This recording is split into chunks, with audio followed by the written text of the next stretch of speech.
usa ka katawhan.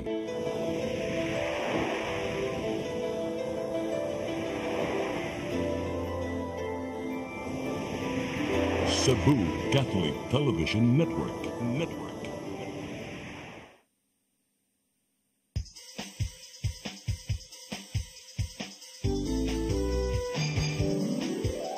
Hello Cebu, maayong buntag. Nagsunta ang kahayag nga nagsugid sa matuod, kadagan sa panghita po. Hello Cebu, maayong buntag Pinoy.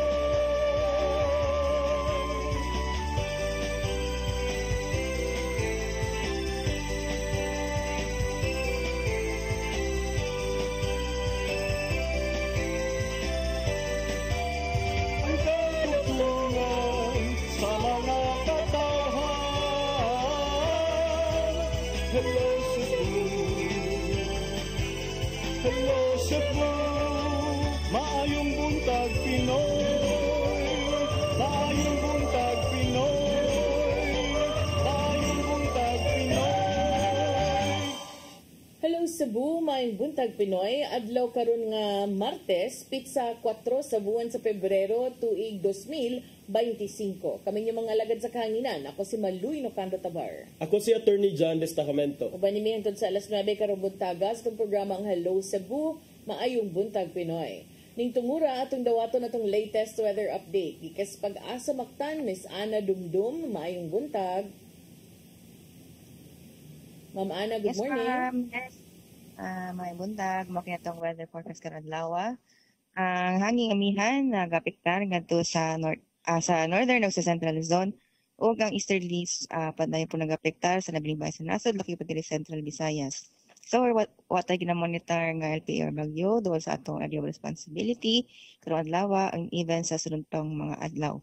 And para sa forecast weather condition diri sa Central Visayas makasinati kitag panagsawa panganuron ngadto na sa nag-umon na kalangitan at nalantay tsansa ni mga patak-patak mga pag-ulan, rain showers or thunderstorms dala sa easterlies.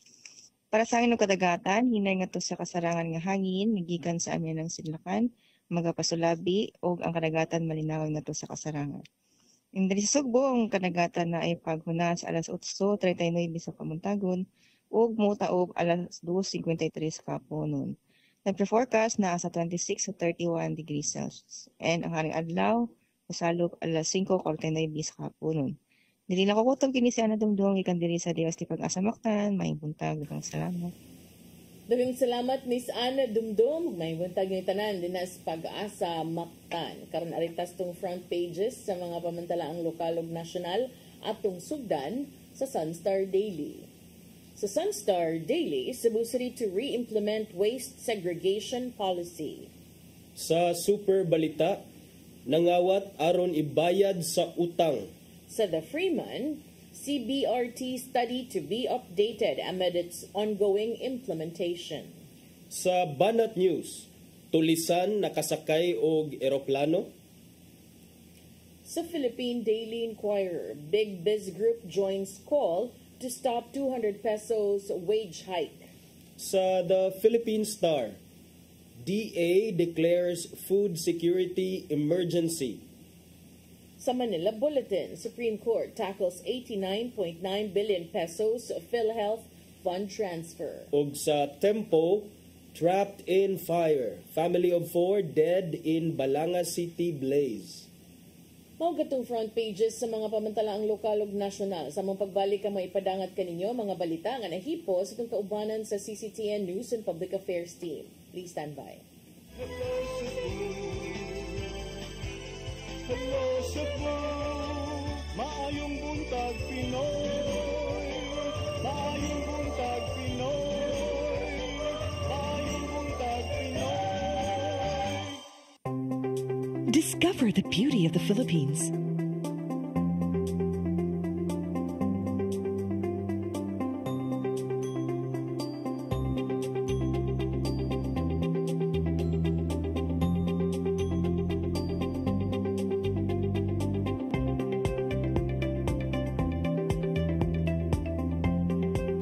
With Philippine Airlines, the country's flag carrier,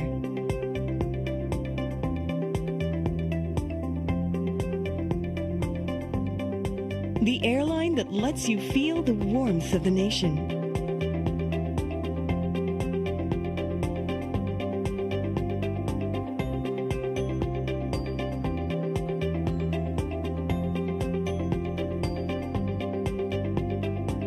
Mabuhay!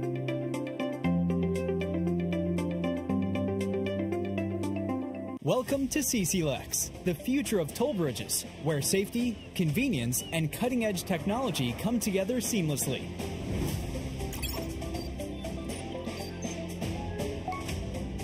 Cebu-Cordova Link Expressway is your state-of-the-art modern toll bridge, a true marvel of engineering, where its towering beauty meets functionality, redefining your travel experience. This 8.9-kilometer expressway boasts a host of remarkable and sophisticated features, pioneering inclusivity in expressways in the country. Our commitment to quality is unwavering. The road surface of our toll bridge is engineered to perfection, providing a smooth and comfortable driving experience. Raises the bar of the lifestyle of people around us. Experience the future of toll bridges with us. Safety, convenience, and exceptional quality await you. CCLEX, your bridge to a better tomorrow.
Balik sa Hello Cebu, maayong buntag Pinoy, ug karon sa atong mga balita. Nagunas to mga balita karong buntaga, motion for reconsideration ni dismissed Mandaue City Mayor Jonas Cortez gibasura sa ombudsman. Samtang Cortez ug Mayor Glenn Bercede miduso og laing memorandum pagsuporta sa ilang posisyon sa giatubang nga kasong usurpation. Ang kasayuran ihatod ni Mary Rose Sagarino. Gikatakdang mo sangat og apilar si dismissed Mandawi City Mayor Jonas Cortez ngadto sa Korte Suprema kabahin sa iyang kasong kriminal. Kini human gibasura sa Ombudsman ang motion for reconsideration ni Cortez sa criminal aspect kabahin sa issue sa Supriya Philippines o sa kabatching plant nga giingong gitugtan ni Cortez sa pag-operate gikan sa tuig 2020 hangtod sa tuig 2022 bisan sa kakuwang sa permit. Makahinumduman nga niadtong Setyembre niaging tuig ang Ombudsman ni sangat og kaso kalapasan sa Section E sa Republic Act 3019 o Anti-Graft and Corrupt Practices Act batok kang Cortez. Sa resolusyon ang Ombudsman miingon nga ang ebidensya nga gipresentar sa kaso nagpakita nga si Cortez adunay dautan nga tinguha og nagpabaya pinaagi sa pagtugot sa batching plant nga mag-operate bisan sa kakuwang sa sanitary permit, environmental clearance ug business permit. Giingon nga ang batching plant nakahatag og hulga sa panlawas sa mga nagpuyo duol sa dapit. Sa wala pa ang pagpasaka og kasong kriminal sa Ombudsman, napasakaan usab si Cortez og administrative case sa susamang issue sa batching plant sa mga residente nga sila si Ines Corbo, ni Cesario ug Julia Narte. Kini ni sangpot sa pagka-dismiss sa katungdanan ni Cortez, din adunay accessory penalty nga perpetual disqualification. Sa iyang bahin ato sa press conference kaganinang buntag, si Cortez niingon nga siya mosangat og apilar ngadto sa Korte Suprema.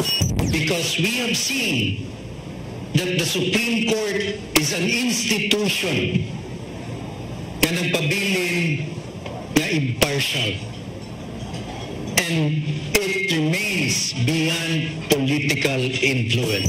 Samtang ang legal team ni Cortez ug Mayor Glenn Bersede nakapasa na karong adlaw og memorandum pagsuporta sa position paper kabahin sa laing kaso nga usurpation of authority o grave misconduct. Ang clarificatory hearing sa duha ka kampo tali sa petitioner gipahigayon niadtong Biyernes ngadto sa Ombudsman Central Office. The Ombudsman merely clarified certain factual matters, specifically the date of the receipt of the memorandum and the date of the receipt of the decision. So that was the only questions that were asked during the hearing. So we have addressed it properly, so we are confident.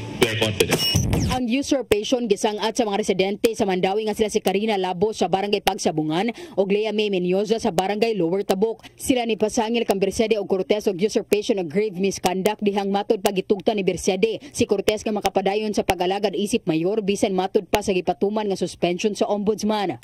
Galibog ko ang target ako naman po. They want to hold the City Hall. Mali akong pagtuhay na yun opinion na. Kung ako'y nagkuhan sa uban opinion, basta akong pagtuhay gusto gid sila mulingkod sa City Hall. Kay ang kapaspas o kung sa kapaspas ang kang Mayor Jonas mao sa dalako kay kaming buhat katubang og kaso. Mary Rose Sagarino, CCTN News.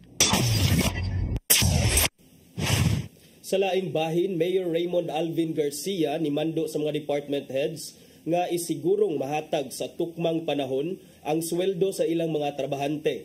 Samtang gipalabang na sa konseho ang gipangayong tag 25,000 pesos nga charter day bonus alang sa Cebu City Hall employees. Ang kasayuran ni hatod ni Gian Navarro. Nimando si Mayor Raymond Alvin Garcia sa tanang mga department head sa Cebu City Government nga atimanon ang suhulan sila mga empleyado. Nakita niya nga doon pipila ka mga trabahante ang gingong wala ning hatag og tarong nga serbisyo ngadto sa ilang mga katransaksyon sa City Hall. Sagad sa mga negatibong reaksyon gikan sa mga kliyente, dili mayo ang tinagdan sa mga empleyado ngadto kanila. Ingon man usab ang giingong gilangay-langay ra ang ilang katuyuan ngadto sa mga hingtungdang buhatan. Maong nahukman sa mayor nga himong on time ang pagpanghatag sa ilang mga sweldo aron sa ingon mas madasig sila sa pagpanerbisyo. And akong gitanaw kasagaran yun no ang ilang reklamo sa kalangay sa atong pagtagad nila, reklamo sa kalangay sa atong pag-process sa ato ang mga whatever it is necessary for them, no?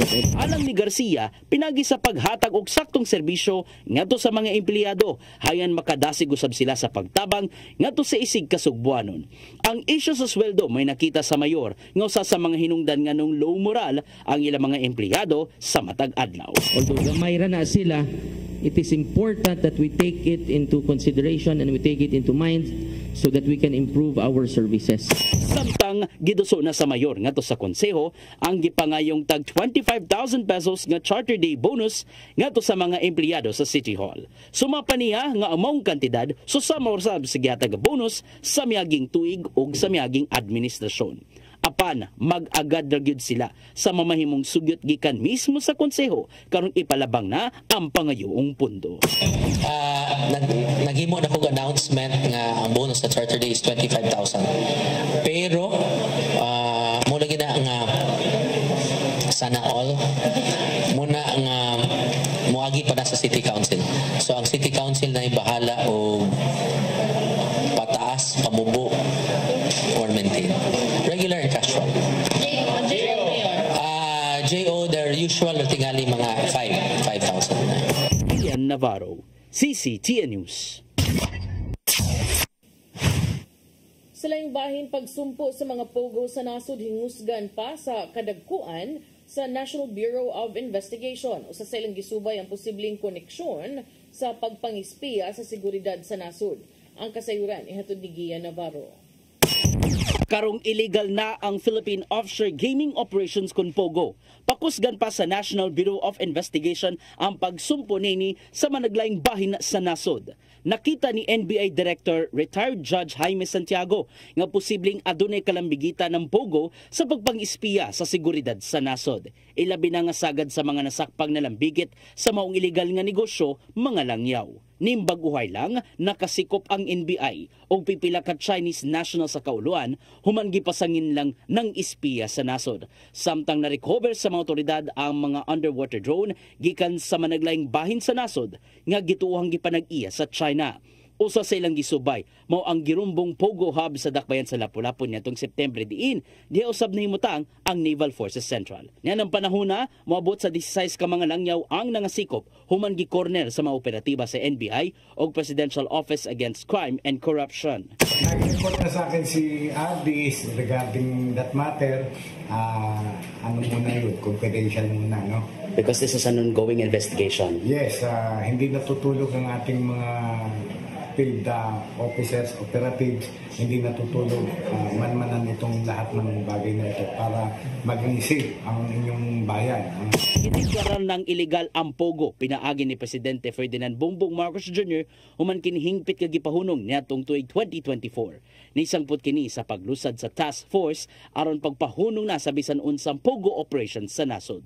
Maong dako ang pagsalig ni Santiago sa liderato sa NBA 7 nga masulbad among matang sa illegal nga negosyo. Their license has been revoked by the President effective December 31. There should be no more Pogo. So si RD hindi nakukulang ng pagmamanman. Kung sino man at saan man mayroong Pogo operation pa rin, they will go after it. Navarro, CCTN News. Sa laing balita, 83 anyos nga lola napalgang patay sa iyang karaang balay nga nabuwag na ang ulo dito sa Dumandog, Habagatang, Sugbo. Kapulisan nagtuo nga giatake ang maong biktima sa kasing-kasing apan ang kabanay nagduda nga dunay laing tawo nga nipatay niini. Ang kasayuran nihatod ni Arnold Bustamante. Naukay ang mga residente sa barangay Candabong, Bukidnon dapit sa lungsod sa Dumanhog guman mapalgi ang patayng lawas sa 83 anyos nga lola nga nabuwag na ang ulo sa lawas nga padung na nga madugta alas 11:15 niadtong Sabado sa buntag. Ang biktima giilang sinigila Pukong Barino nga residente sa mga lugar nga nag-inusara na lang nga nagpuyo siyang panimalay. Ang 9 anyos nga po sa tuhod sa biktima mo'y nakadiskubre sa patayng lawas nini sa dihaga ilang gisusi ang balay silang apuhan. Mato ni pulis sa Captain Eden Drake sa Baguio ang hepe sa Dumanhog Police Station nga human nila madawat ang tawag sa telepono nga doon napalgan nga patayng lawas sa Candabong ila din kini nga gisusi. Nakugang sila tungod kay misugat sa pananaw ang lawas sa biktima nga nagbuyod sa balkonahe samtang ang ulo nini na nasa ubos sa hagdanan. Dali sila nga request sa scene of the crime operation Consoko aron masusi ang lawas nini ug dinhi nasuta nga taud-taud na nga namatay ang biktima nga ilang gibanabana nga kapina kini sa 48 oras tungod kay padung na nga madugta ang lawas nini. Sa inisyal nga investigasyon wala nakita nga foul play ang kapulisan sa mga lungsod tungod kay wala man usab masamad ang lawas sa biktima. Gibutyag ni Bagyo nga walay samad ang lawas ni Lola ug migawas na ang bagol-bagol sa ulo nini nga nagpasabot nga taon-taon na kini nga namatay. Dako matud pa ang posibilidad nga tungod sa kadugay na nga nakabsan sa kinabuhi ang biktima, gikaon na sa mananap ang liog nini nga mahinungdan nga nabuwag kini sa lawas. Muna siya na nadagma dito, then iyang ulo nagbitay sa permirong ang. So hinahinag lata, ang gilantaw nila, ang iro ni nanay mo'y siguro nang hilabot dito sa kuan, mao tong murag na natagak ang ulo ni nanay dito sa kadugayon na pud sa naglata na gud siya. Sila nakita nga timailhan nga dunay laing tawo nga misulod sa balay sa Tiguang tungod kay ang mga gamit nini wala ra man maunsa ug hanay ra kini. Gani ang kwarta nga mabot sa kapin 3,000 ka pesos nga gibakos niya siyang hawak pinagi sa panyo, wala man hilabti lakip na ang alahas nini. Sigon sa mga kabanay nini nga naginusaran na lang ang biktima nga nagpuyo sa iyang balay ug ang mga silingan nini nga yaro sab nga mga kabanay mugintang matod pa og 500 metros ang gilayon. Wala gyud na siya putlig ulo kanang wa gyud kay kung wa mo gyud signs of nga nag-struggle si nanay.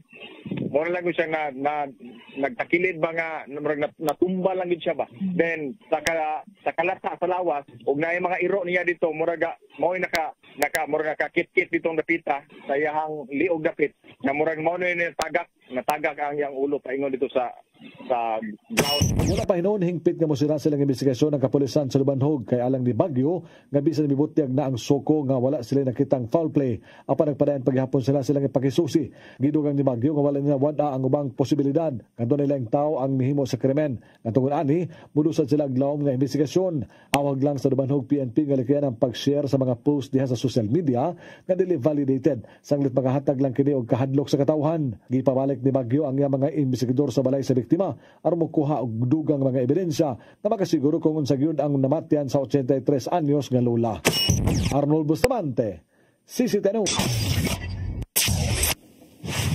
Sa laing bahin laing 60 anyos nga tiguang napalgang patay sud siyang panimalay sa barangay Babag, Dakbayan, Lapu-Lapu. Giputos og plastik ang ulo ug adunay mga samad sa iyang tangkugo. Nawagtangan sa bugdulan tunga sa milyon ka pesos ang biktima ug ang pag-umangko niini nga mo'y kauban niya sa panimalay magitumbok nga suspect.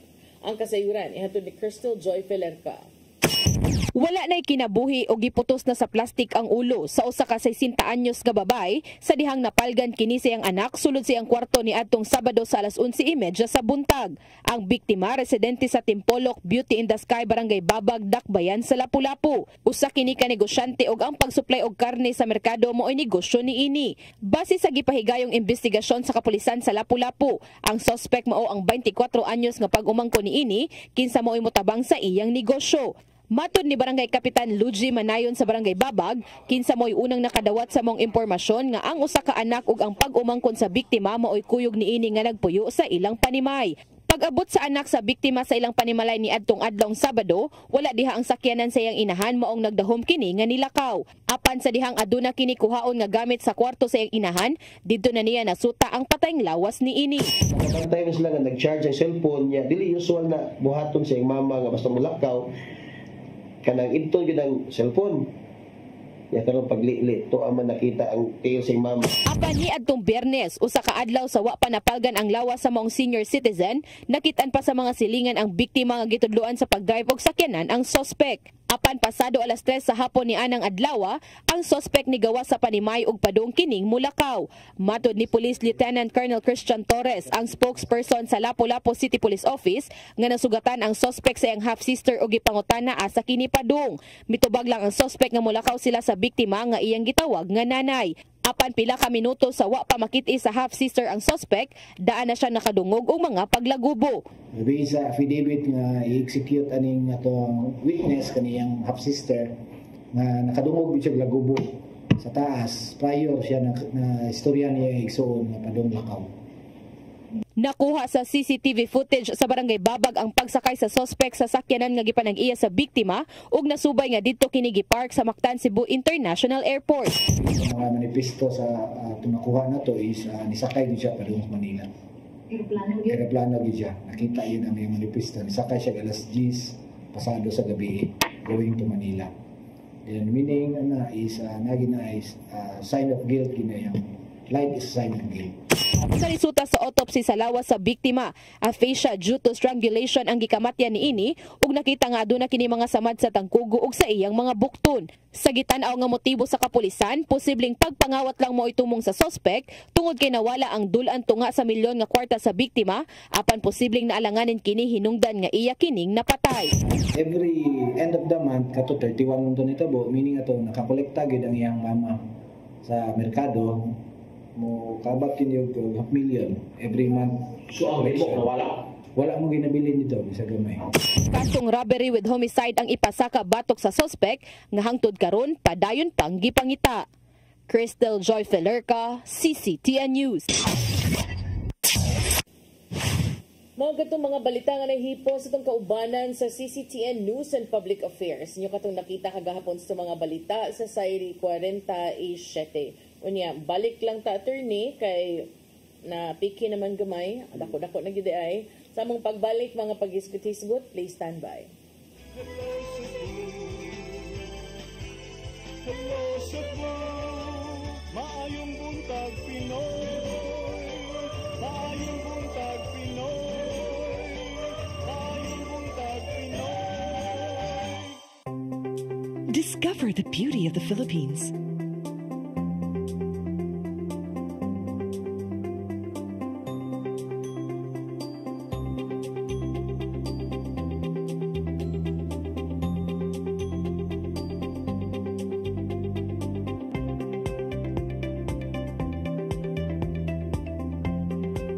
With Philippine Airlines, the country's flag carrier.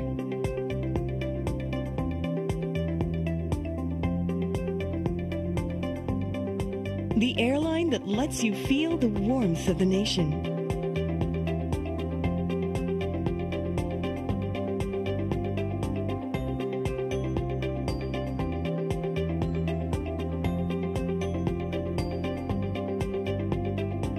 Mabuhay!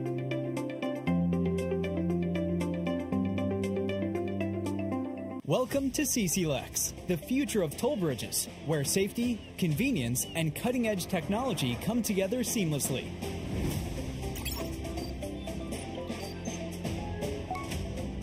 Cebu-Cordova Link Expressway is your state-of-the-art modern toll bridge, a true marvel of engineering, where its towering beauty meets functionality, redefining your travel experience. This 8.9-kilometer expressway boasts a host of remarkable and sophisticated features, pioneering inclusivity in expressways in the country. Our commitment to quality is unwavering. The road surface of our toll bridge is engineered to perfection, providing a smooth and comfortable driving experience. Raises the bar of the lifestyle of people around us. Experience the future of toll bridges with us. Safety, convenience, and exceptional quality await you. CCLEX, your bridge to a better tomorrow.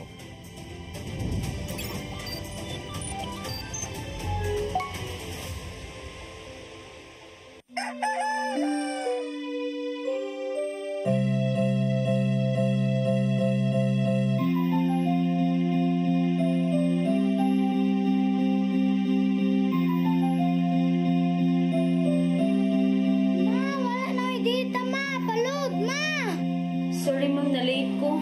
Nangita pa mong ko para internet sa kong anak ma'am. Ay, wala na yung problema. Pag-sinisibo! Sinisibo, sinisibo. For your internet connection. And for the signal of your cable TV. So fast and straight the transmission to your home.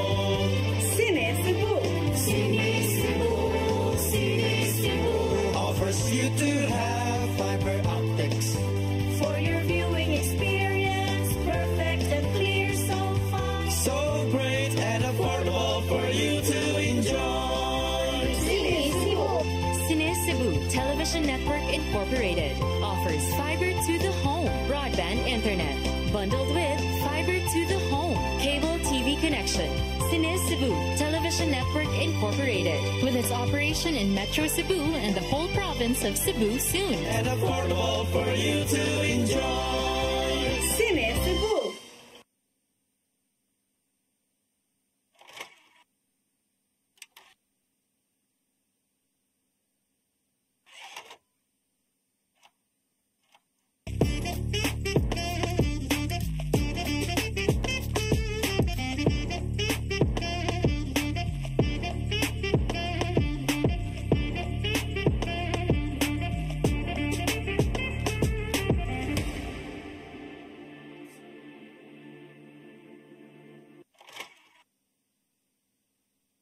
Your path to a new start. Nutrition, Exercise and elimination. water, Sunlight. temperance, Air. rest and recreation. And most of all, Trust in God. Learn from our doctors. Be blessed by the testimonies of our overcomers. Ang inyong programa, Alam sa may sakit, walay sakit, ug dili ganahan magkasakit. Ozone Med Wellness Clinic New Start. Napapanood every Saturday 8 to 9 a.m. Og ang replay airing matag Miyerkules 1:00 hangtod 2:00 sa hapon. Dinhilang sa CCTN Channel 47. New Start, Ozone Med Health and Wellness Talk.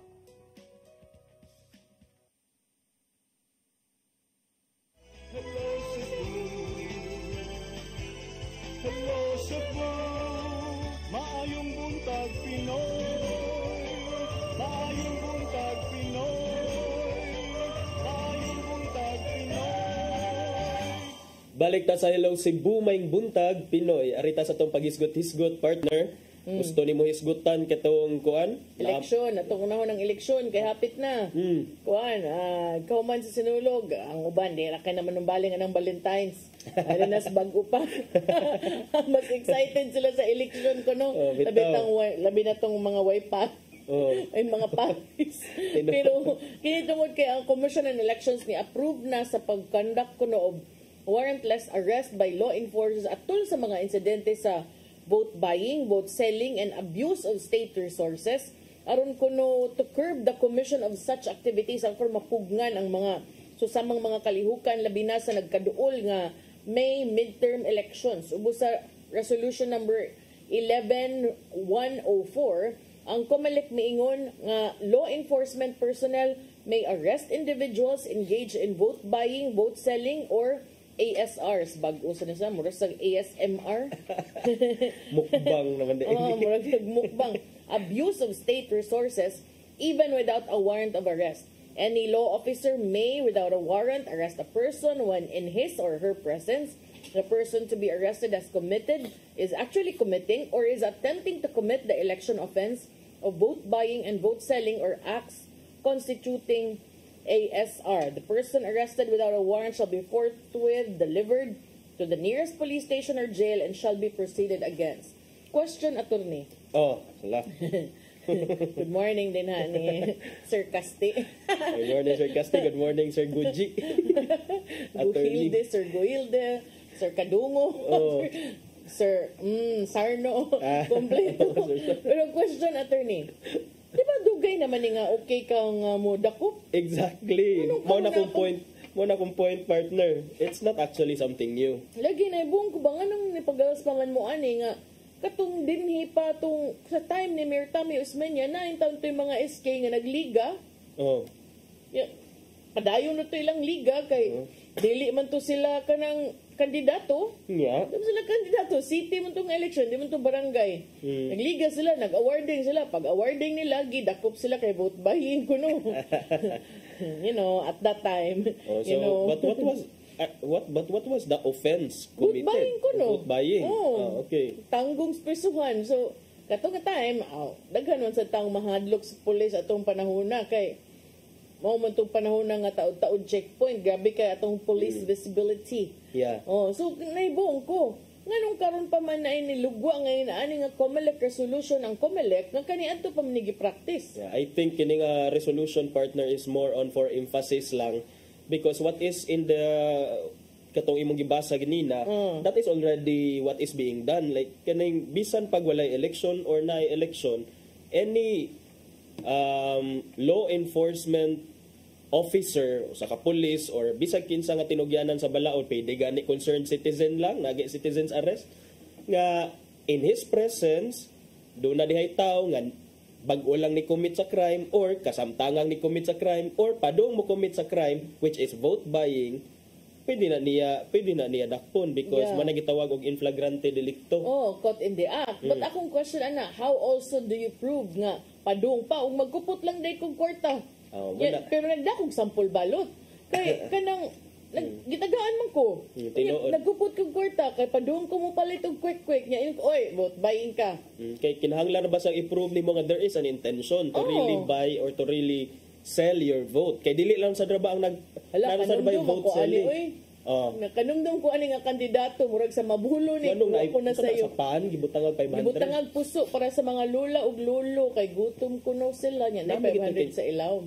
Di 500 kanindot sa ana. Ako lang niya ihonghong nimo kung kinsa. Ala. Pero sa mabolo.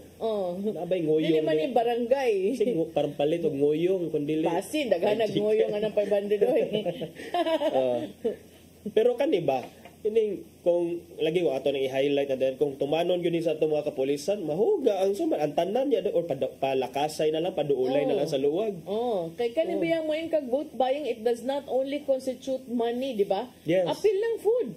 Inood. Or mga even offers nga, grantante kag franchise, grantante ka diba? mga kuan, mga advantages. So, ang akong other concern is because I've seen it happen before, then this is prone to abuse by persons in authority or persons who have the guts, even if they're not in authority, to do this. Exactly. Maoto nga, doon na sa'y pahimangno si COMELEC Chairman George Garcia ba to? George Garcia nga law enforcement agencies are also enjoined to conduct their arrest to do their arrest in accordance with the existing rules of court. Kay bawo na sila anak partner kay in the end gihapon kung illegal na di ang arrest sila ra gihapon posible ra ba magatubang sila criminal o administrative liabilities gihapon. Nindot kay paminawon. Wala nindot kay paminawon so but mo na siya the fact nga kini siya well I think kuan man na siya mura man na siya kining the elephant in the room ang kanang practice of vote buying. I think whether we care to admit it or not, it happens. So, kana siya, ambot lang kung unsaon ni nato, but ang balaod is there. So, kung matimingan ka nga ikaw, well, it's the matter of you defending yourself before the courts of law. So, still, hopefully, partner, dili ni siya himuon nga kuan bitaw, nga dili ni siya abuse. I hope kay dere sa Cebu, I think Cebu City voters medyo allergic na. Medyo allergic na sila sa mga ingon-ani nga mga incident ng uban pang sulungon sa barangay hall pagani. Sounds familiar.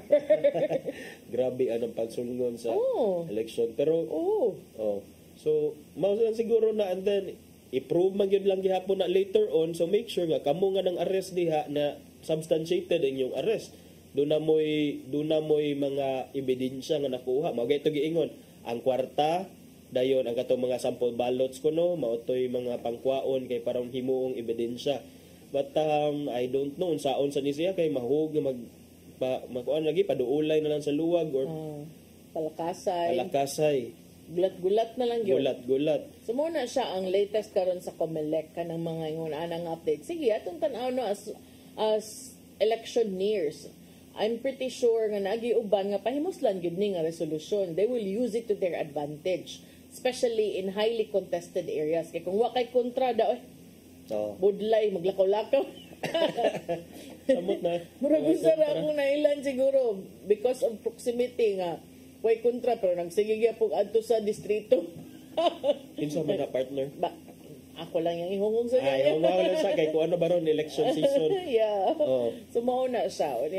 Mauna yung update ha, katong mga kandidato, mga supporters sa mga kandidato, pagbantay mo, especially if na may kontra kay ang uban, pwede gud mangitag paagi aron masyat mo staro, bisag wa mo yung mga daotang intensyon. At the same time, katong mga naidaotang intensyon, katong ginormalize na lang yung pagpamalit og boto, inaot unta mga dakpan mo. Bawala diha. Mga baga mo gleps. Pero maulagi ang uban ko no, ipaagi naman ko online. Oy. Usa ba GCash? Oo, syempre. May mga ganun.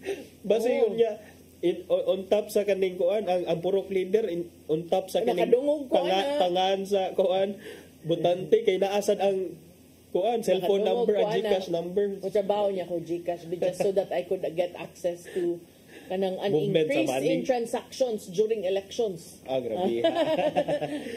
Nabit ako nadunggan pag barangay election. Ay! Daghan yung kini siya mga kuan bubuwit sa una pa kanang pag-reporter na mo bisag mga pirami na mangay mo duol balita oy. Ang kato lagi imo nakita ni duol sa usa ni duol sa ikaduha. Ingon ana gyud na. Ganyan talaga ang buhay.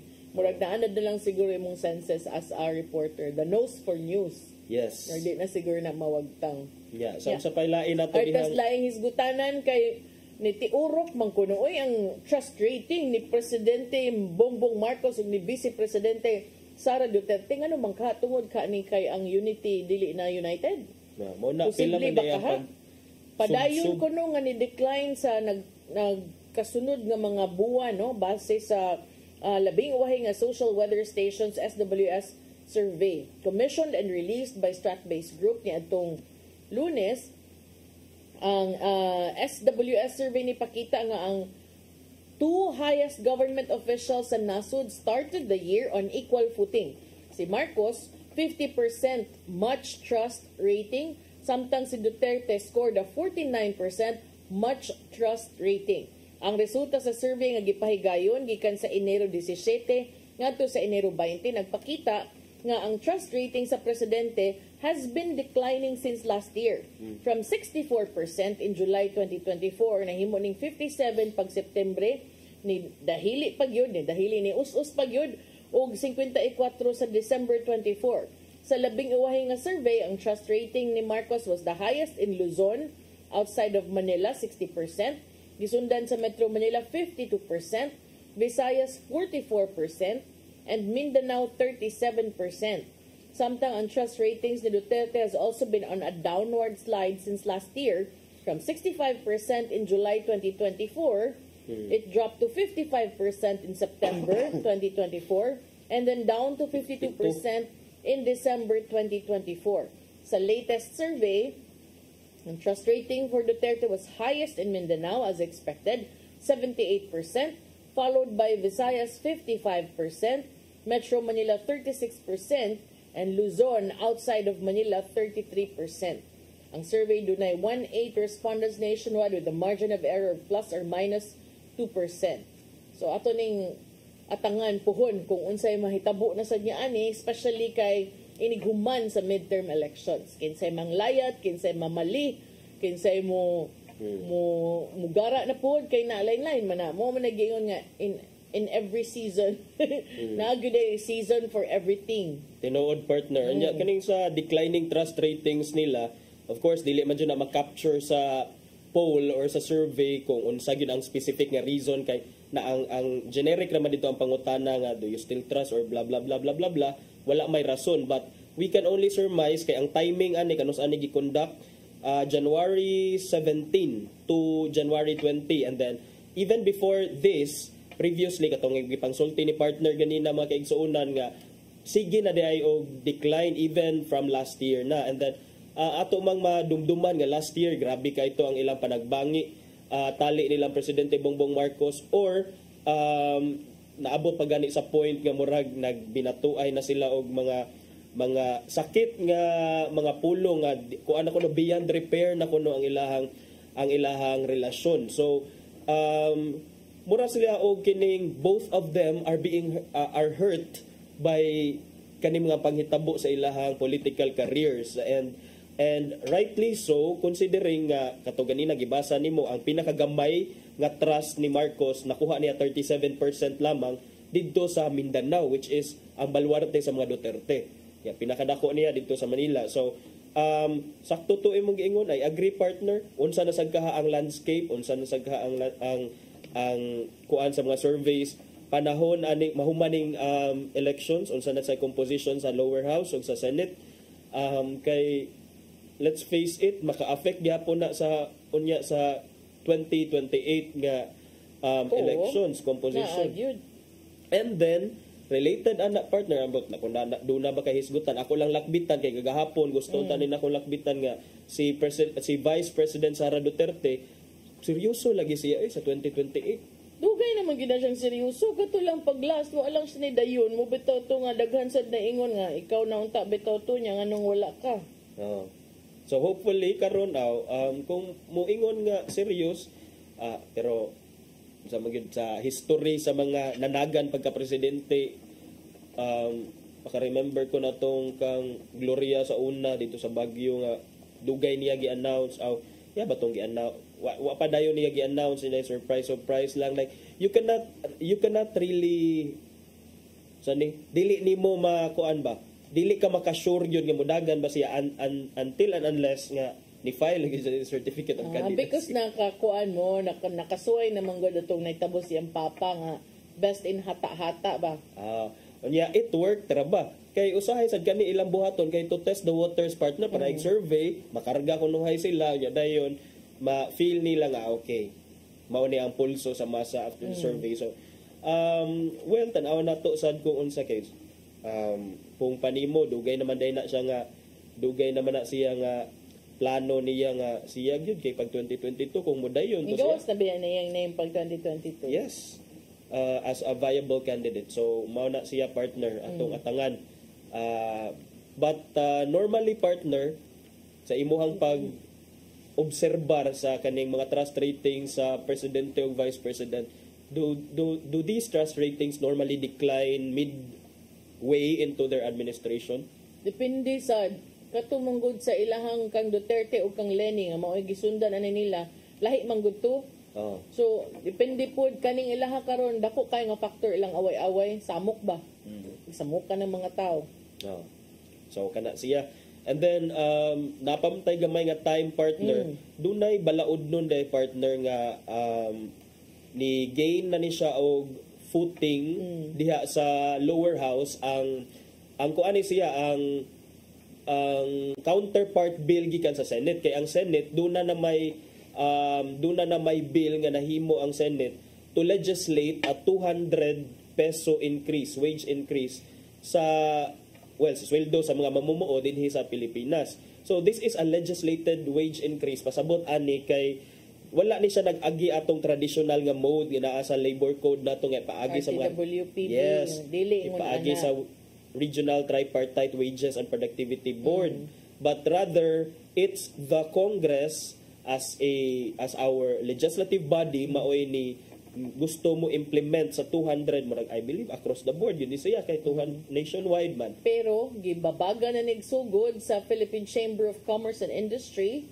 ug unya ang akong pangutana makaabot pa ba ni nga last week naman lang rin taon ron sa session sa Congress mubalik ang session mo resume after naman elections.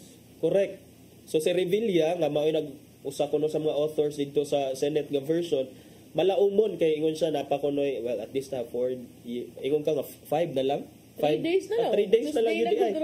Hindi pa yun na mahulahos og Friday. Dili pa yun malahos og Friday di ay. So malaumon man kuno siya 3 days ago. Ambot lang kung natuki ni siya dito sa Congress kay pero nindot kay napaminaw ng pangampanya nga ako pinaglaban ko kayo yung increase ng ating 200 di ba? Naanay pang portfolio ba? So pero sad ang mga business leaders sa ginatong mag-iingon nimo murag ingon kuno sila it's going to spell economic disaster kining 200 peso wage hike proposed wage hike. Actually I agree sometimes when you are just looking from the perspective of the employee you would want that kinsa gud di ganahan. But if you look at it from the perspective of the employer, chances are daghang mga small businesses manira na lang kay di makasugakod. That's kuan baya? Dako baya? Exactly. Maubitaw na that's exactly the concept behind tripartite nga every sector is represented, the government, the private sector, and the public sector, and the labor sector and the employee sector. All of those three are represented in a tripartite arrangement. So supposedly in ana, but kani sila, well, they are congressmen, they are legislators and lawmakers, kay baw sila unsay i-consider nila ang mga study kuno sila yung mga studies nga basis sa ilang legislation. So tan-awon sad nato kung doon na ba sad sila political will nga ila dyan siyang ipas. Kay again, nagkuan ba kining naghinangat ang election and then baw na taon unsay pasabot ang hinangat ang eleksyon, nagkinahanglan og pundo ang mga politiko. So kung inani nga it will hurt the businessmen, naapakahay mga private establishments nga nga mo bankroll sa imuhang candidacy. Pwede din na mag-bankroll nga di ka na pwedeng... Pwede, basta ibutang lang nimo, basta within the limits lang. Oh, yes. Pwede man na contribution, man na donation, man na sa imuhang candidacy. Basta ang i-declare within the bounds of law lang. Ang katong sobra ay lang ninyo i-declare. Oy. Hala, ano? Dili sad. I-declare gihapon ninyo, oy, ang sakto jud. Dangan naman si mugdawat sad gudoy. Ayuan sa kaning uban. Kining sose ra ba? Sus, for compliance sa gitawon ang sose. Pero ang depende sa katungkuan daghagi pang dawa. So, depende sa mga dagang ipawat. But in fairness, sa akong mga teacher sa election law, ingon magin sila nga outdated na kung yun ang pila to, 5, 3 o G's pesos. So, outdated na tananoy. Ang ato gang local government code, outdated mong gani. Oh, 99, very 1990s pa kayo na siya. Nakaayo. So, mo sa na partner, ang the two sides of the coin about this 200 peso legislated wage increase. Tanaw lang, at the end of the day, tanaw na to kung kinsa gyud na ay political will. Even the president, tanaw na to kung musign ba siya or iya ng i-veto. In case maabot na siyang lamisa ang kanang ang merged bill sa lower house o sa Senate. Kung makaabot. Kutob na lang Friday. Kung makurong pag yun. Kung makurong kay murag wa na naglayas na adong na mga panya ang mga uban. Diba? Nyawan na tayo oras. Adong na sa jud ta mahuman. Pasang ipadangat ang giandam ni Tatay Dodong ang iyang pulong kinabuhi.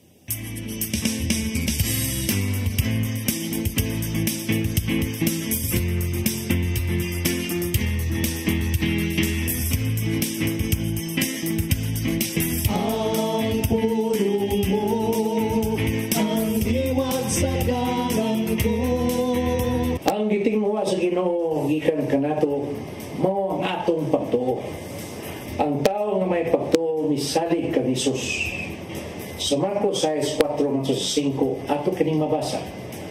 O mingon si Hesus kanila, ang propeta itawod sa tanang dapit gawas siyang kaugalingong lungsod. Sa iyang mga kadugo ug sa iyang banay. Wala sila makahimog milagro dito gawas sa pagtapion sa iyang mga kamot. Niya itong pipila ka pasakiton. Unayo sila. Natingala siya pag-ayo nga wa sila mutuo. Dini ato masabtan nga ang pagkaway pagtuo sa katawan may makapugong kang Hesus sa paghimo og milagro. Ang tao nga may pagtuo dili na magkinahanglan og milagro kay siya misalig man sa gawom sa Ginoo sa pagtabang kaniya. Kaya iyang pagtuo mo ang magkaghat sa iyang nakita sa mga talagsaong buhat sa Ginoo sa iyang kinabuhi. Sa 1:20-29 nag-ingon, unya, mingon si Jesus kaniya, mituo ka ba tungod kay nakakita ka kanako? Bulahan katong muto bisan wala kakita kanako. Kung gusto kang makadawat og milagro sa imong kinabuhi, patubuha gayon ang imong pagtuo. Ngayon, mo kini ang pulong nga maghatag og giya sa atong kinabuhi. Magampo kita. Langito nga man, ang among pagtuo mo iyawi aron maangkon namo ang milagro nga among gikinahanglan. Hatagi kami sa grasya aron kanunay kami ligon sa mong pagsalig kanimo o diha kanimo lamang kami mututo. Amen. Ang samahan sa anak sa Espiritu Santo. Ang pulong mo, ang diwag sa galang ko. Pulong ang kinabuhi ni Tatay Dodong Limchua mo nagtapos sa atong tulumanon. Daghang salamat sa Philippine Airlines. Yeah, thank you sab kang Archbishop Jose Palma, Nanay Diana Limchua ug Tatay Dodong Limchua. Thank you Sir Dennis Tabar, mga kaubanan sa TOC, Sir Robert, Miss Inday, Sir Matmat, Miss Maybell ug Miss Joanne. Sir Michael, Sir Rodel, Sir Raymond, Sir Bruce ug Sir Ferdy. Salamat sa iyong papakig-uban. Ako si Maluy Nocando Tabar. Ako si Attorney John Destacamento. Magkita tagbalik ugma sa itong programang Hello Cebu. Mayong Buntag, Pinoy. God bless us all.